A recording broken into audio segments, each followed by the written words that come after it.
first question is, what do you mean by cybersecurity?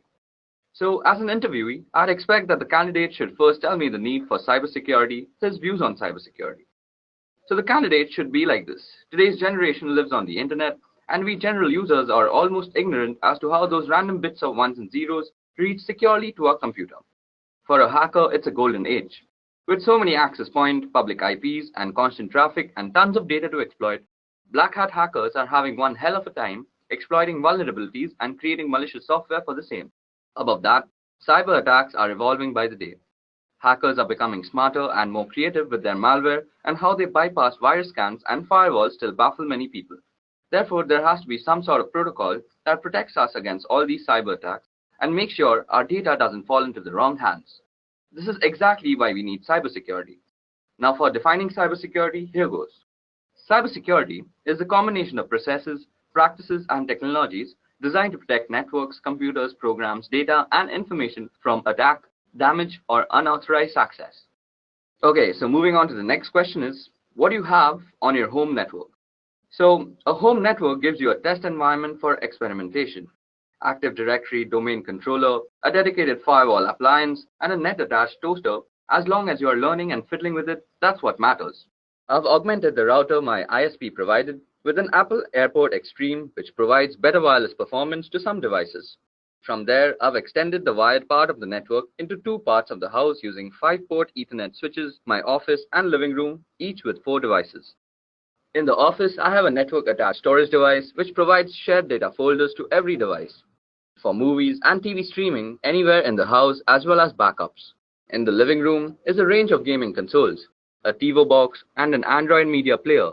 Despite owning a smart TV, it's not hooked into my network simply because the device we own do a far better job of anything the smart TV offers. Okay, now moving on to the next question is, what is encryption and why is it important? Well, a process of converting data into an unreadable form to prevent unauthorized access and thus ensuring data protection is called encryption. Encryption is important because it allows you to securely protect data that you don't want anyone else to have access to. Businesses use it to protect corporate secrets, governments use it to secure classified information, and many individuals use it to protect personal information to guard against things like identity theft. Okay, so that explains encryption and why it is important. Moving on, tell me the difference between symmetric and asymmetric encryption. Okay, so if we compare on the basis of keys, symmetric encryption has the same secret key for both encryption and decryption, whereas asymmetric uses different keys for encryption and decryption purposes. Performance-wise, symmetric encryption is fast but is more vulnerable, while asymmetric encryption is slightly slower due to high computation. Some examples of symmetric are DES and 3DES, while asymmetric, the most popular is RSA and Diffie-Hellman. Okay, so time for the next question. So what is the CIA triad? Now, in this question, the candidates should explain what is CIA triad and what it is used for. So here's the answer. The CIA triad for information security provides a baseline standard for evaluating and implementing information security, irrespective of the system and/or organization in question, where confidentiality is all about making sure that data is accessible only to its intended individual. Measures undertaken to ensure confidentiality are designed to prevent sensitive information from reaching the wrong people while making sure that the right people can in fact get it. Integrity, on the other hand, is all about making sure that data is kept properly intact without it being meddled with in an unauthorized way. Data must be changed in transit, and steps must be taken to ensure that data can be altered by unauthorized people. These measures include file permission and user access controls. On the topic of availability, well, it is all about making sure that data and computers are available as needed by authorized parties. Moving on to the next question is, what do you understand by risk, vulnerability, and threat in a network? Well, threat refers to someone or something with the potential to do harm to a system or an organization. Moving on, vulnerability refers to a weakness of an asset that can be exploited by one or more attackers. In other words, it is an issue or bug that allows an attack to be successful.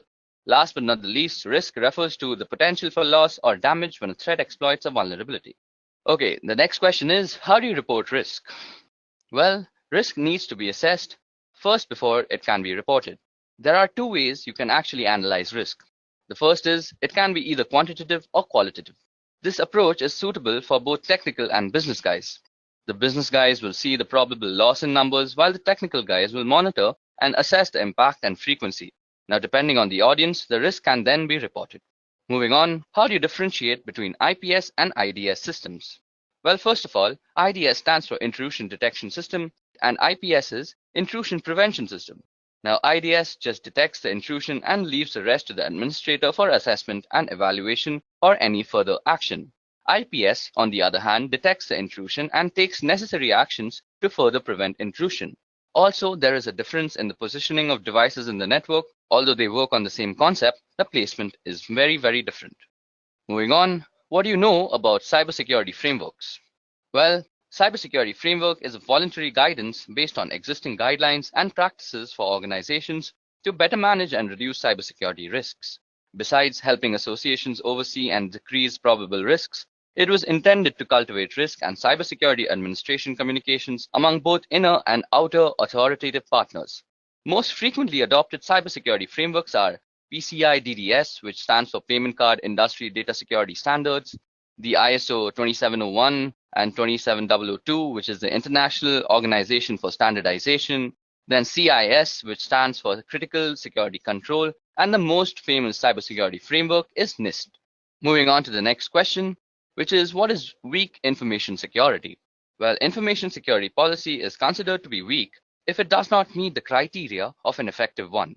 The criteria include distribution, review, comprehension, compliance, and uniform.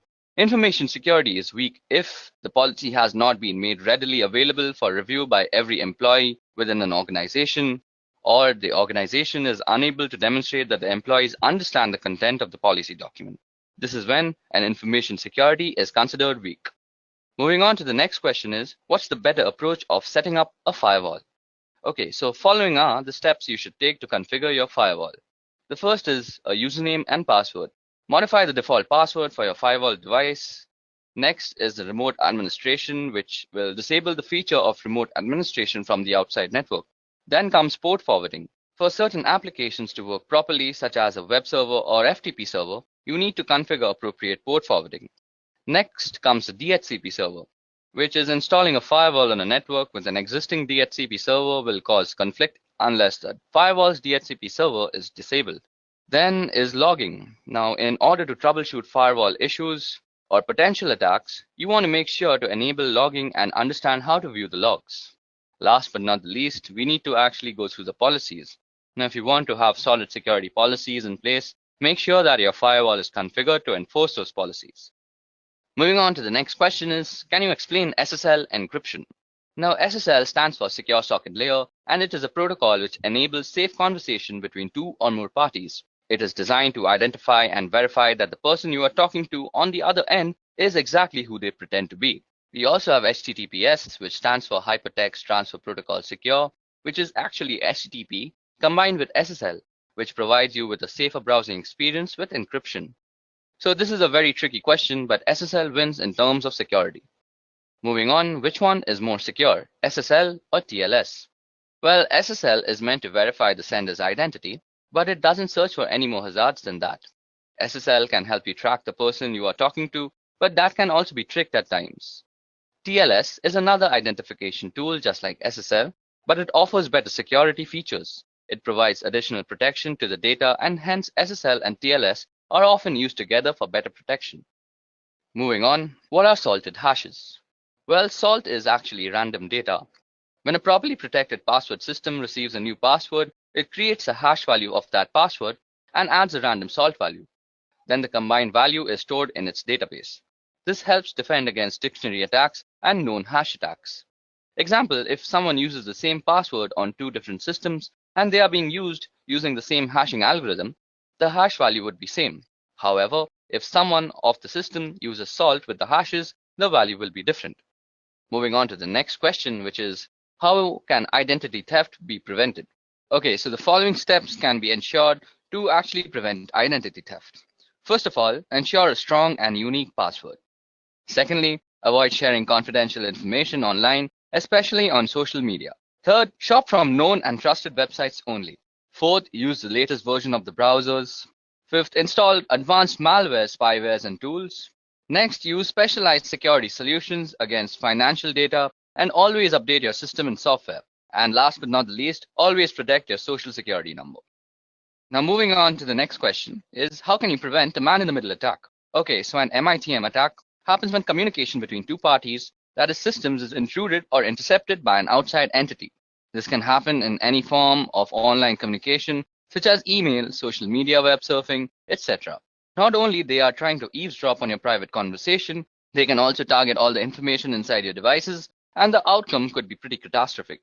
So the first method to prevent this attack would be to have encryption, preferably public key encryption between both the parties. This way, they both will have an idea with whom they are talking with because of the digital verification. Secondly, to prevent this, it is best to avoid open Wi-Fi networks, and if it is necessary, then use plugins like HTTPS, Force TLS, etc. Moving on to the next question, which is, state the differences between encoding, hashing, and encryption. Okay, so the purpose of encoding is to transform data so that it can be properly and safely consumed by a different type of system. That is, example, a binary data being sent over email or viewing special characters on a web page. The goal is not to keep information secret, but rather to ensure it's able to be properly consumed. Examples include ASCII, Unicode, URL encoding, and Base64. Now, the purpose of encryption is to transform data in order to keep it secret from others. Example, sending someone a secret letter that only they should be able to read, or securely sending a password over the internet. Rather than focusing on usability, the goal is to ensure that data cannot be consumed by anyone other than the intended recipients. Examples include AES, Blowfish, and RSA. Now, hashing serves the purpose of ensuring integrity. That is, it makes sure that if something has changed, you know that some change has taken place. Technically, hashing takes arbitrary inputs and produces a fixed length of string. Example are SHA-3, MD5, which is now obsolete, and SHA-256, etc. Now, moving on to the next question, which is, what steps will you take to secure a server? Now, Secure Server uses the Secure Socket Layer protocol for data encryption and decryption to protect data from unauthorized interception. Here are 4 simple ways you can actually secure a server. So the first way is that you make sure that you have a secure password for your root and administrator user. Secondly, the next thing you need to do is to make new users on your system. These will be the users you'll use to manage the system. Step 3 is remove remote access from the default or root administrator accounts. And the last step is to configure your firewall rules for remote access. Okay, so the next question is, what is a DDoS attack and how is it mitigated? Okay, so DDoS stands for Distributed Denial of Service. When a network is flooded with large number of requests, which is not recognized to handle, making the server unavailable to the legitimate request senders. DDoS can be mitigated by analyzing and filtering the traffic in the scrubbing centers, and the scrubbing centers are centralized data cleaning stations wherein the traffic to a website is analyzed and malicious traffic is removed. Okay, so the 20th question is, why do you need DNS monitoring? The domain name system allows your website under a certain domain that is easily recognizable, also keeps the information about other domain names. It works like a directory for everything on the internet. Thus, DNS monitoring is very important since you can easily visit a website without actually having to memorize their IP addresses. DNS has an important role in how end users in your enterprise connect to the internet. Inspecting DNS traffic between clients' devices and your local recursive resolver could be revealing a wealth of information for forensic analysis. DNS queries can reveal both botnets and malwares connecting to the CNC server. So this is why DNS monitoring is very essential. Moving on, what is a three-way handshake? The TCP three-way handshake in transmission control protocol is the method used by a device on a network to set up a stable connection over an internet protocol-based network. TCP's three-way handshaking technique is often referred to as the SYN, SYNAC, or more accurately SYN, SYNAC, and ACK because there are 3 messages transmitted by the TCP to negotiate and start a TCP session between 2 computers. Moving on to the next question is, what are black hat hackers, white hat hackers, and gray hat hackers? So like all hackers, black hat hackers usually have extensive knowledge about breaking into computer networks and bypassing security protocols. They are responsible for writing malware, which is a method used to gain access to these systems. Their primary motivation is usually for a personal or financial gain, but they can also be involved in cyber espionages, protests, or perhaps just addicted to the thrill of cybercrime. Now, white hat hackers choose to use their power for good rather than evil. Also known as ethical hackers, white hat hackers can sometimes be paid employees or contractors working for companies as security specialists that attempt to find security holes via hacking. They employ the same method of hacking as black hats with one exception, that is they do it with permission from the owners of the system first, which makes the process completely legal. Now there comes grey hat hackers. As in life, they are grey areas that neither black nor white. Grey hat hackers are a blend of both black hat and white hat hackers. Often grey hat hackers will look for vulnerabilities in a system without the owner's permission or knowledge. If issues are found, they will report them to the owner, sometimes requesting a small fee to fix the issue. Okay, now moving on. How often should you perform patch management? Well, patch manage should be done as soon as it is released. For Windows, once the patch is released, it should be applied to all machines not later than 1 month. Same goes for network devices. We should patch it as soon as it is released. And proper patch management process should be followed too. Question number 24. What do you know about application security? Application security is the practice of improving the security of applications using software, hardware, and other procedural methods. Countermeasures are taken to ensure application security, the most common being an application firewall that limits the execution of files or the handling of data by specific installed programs. Moving on to the next question, which is differentiate between penetration testing and software testing. Now, penetration testing helps identify and address the security vulnerabilities, whereas software testing focuses on functionality of the software and not the security aspect. A good penetration tester truly thinks differently than the other two. They don't care about the proper behaviors of the system or software, and they are crafty, looking for that one small chink of vulnerability that was not mitigated. And software security testers generally have a fair amount of crossover, as they usually know the full details of the system or software, and they know how it's supposed to properly behave when properly used. And they can test for a lot of the common end user misbehaviors. Moving on, when to use traceroute or traceroute. So traceroute is a command which can show you the path a packet of information takes from your computer to the one you specify. It will list all the routers it passes through until it reaches its destination, or fails to and is discarded. In addition to this, it will tell you how long each hop from router to router takes. Now, when you connect to a website, say howtogeek.com, the traffic has to go through several intermediaries before reaching the website. The traffic goes through your local router, your internet service provider's router, onto larger networks, and so on. Okay, so moving on to question number 27, which is tell me something about the common cyber attacks that plague us today. I'm going to be discussing 8 cyber threats. Firstly, it's malware. Now, malware is an all-encompassing term for a variety of cyber threats, including Trojans, viruses, and worms. Malware is simply defined as code with malicious intent that typically steals data or destroys something on your computer.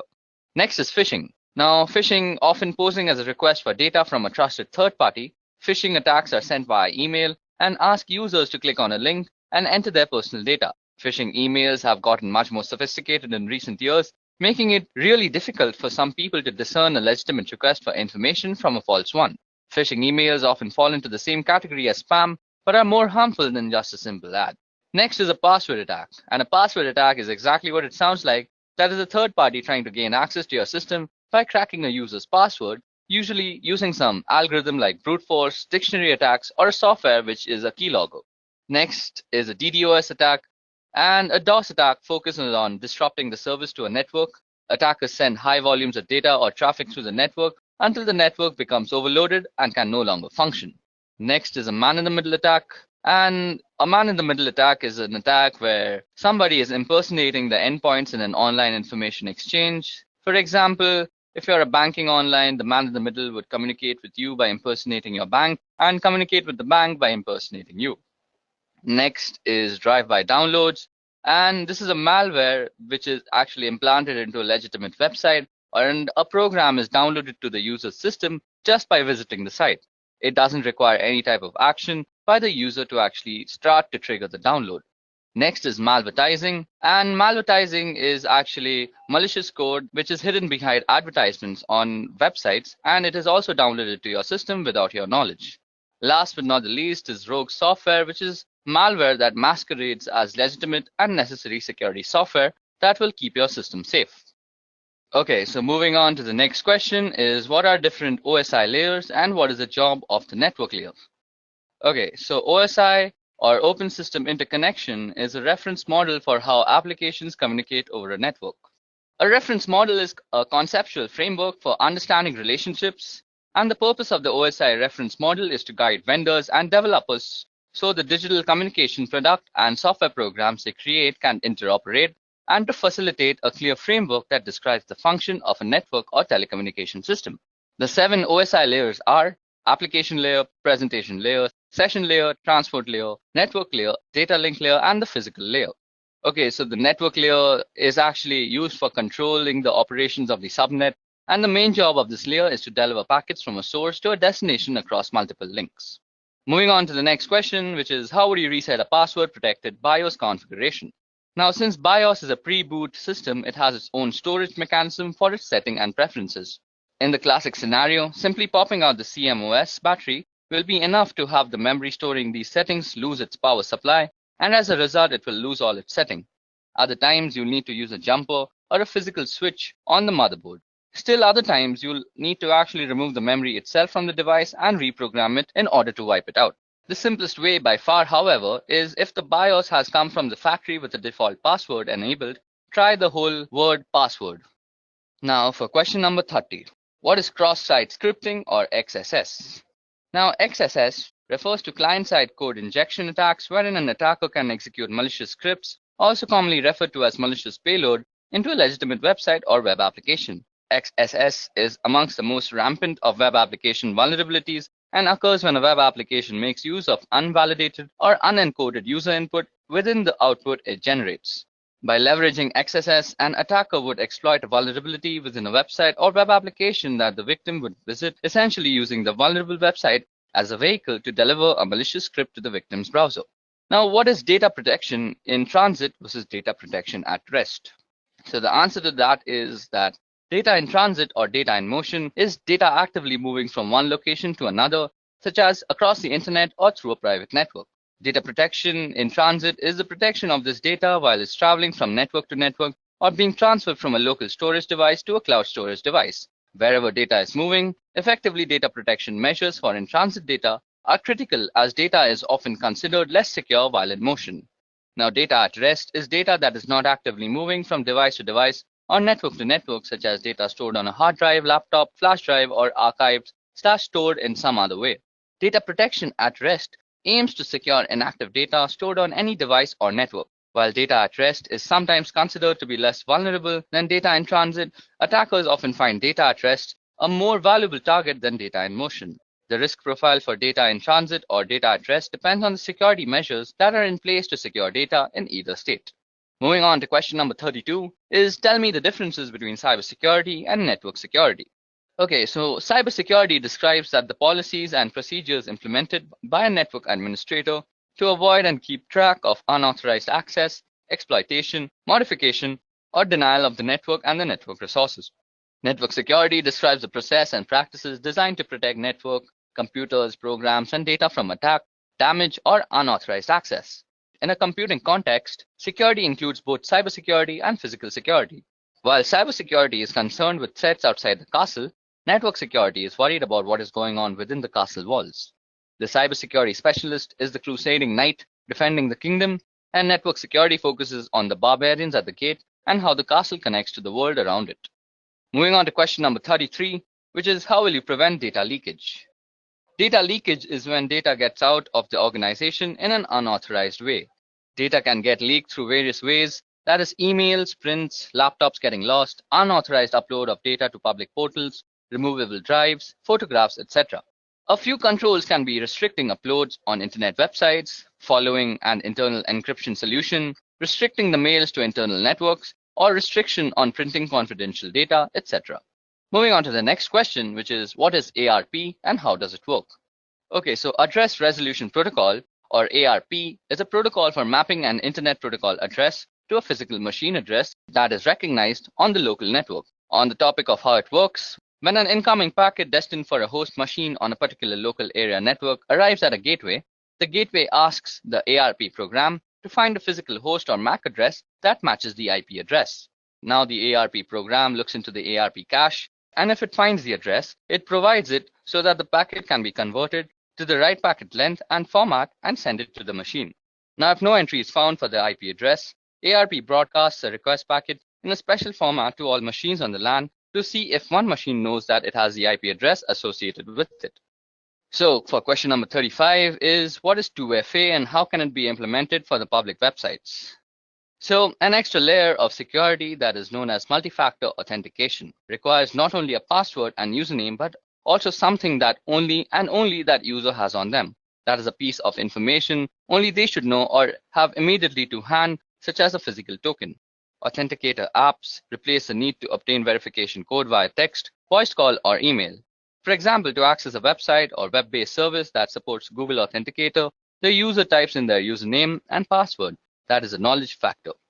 Okay, now time for question number 36, which is, what techniques can we use to prevent brute force login attacks? So here the attacker tries to determine the password for a target through a permutation of fuzzing process. As it is a lengthy task, attackers usually employ software such as Fuzzer to automate the process of creating numerous passwords to be tested against target.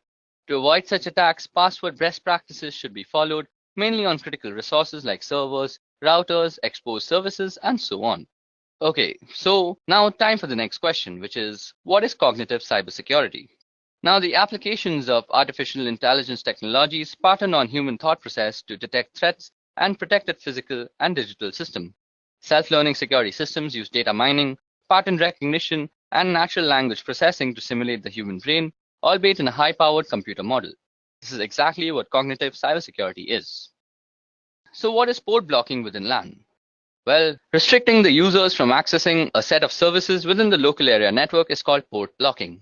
Stopping the source not to access the destination node via ports as applications work on the port, so ports are blocked to restrict the access, filling up the security holes in the network infrastructure. Okay, so time for question number 39, which is, what is the difference between VPN and VLAN? Okay, so VPN is related to remote access to the network of a company, while VLAN basically means to logically segregate networks without physically segregating them with various switches. Now, while VPN saves the data from prying eyes while in transit and no one on the net can capture the packets and read the data, VLAN does not involve any encryption technique, but it is only used to slice up your logical network into different sections for the purpose of management and security. Okay, so it's time for question number 40. So the question is, what protocols fall under the TCP/IP internet layer? Okay, so I'll be going through the 5 layers that consist the TCP/IP protocol, and I'll also be listing out the protocols that are inside every layer. So starting with the physical layer, the protocols that reside in the physical layer are the Ethernet IEEE 802.3 and the RS-232 from one of the many protocols.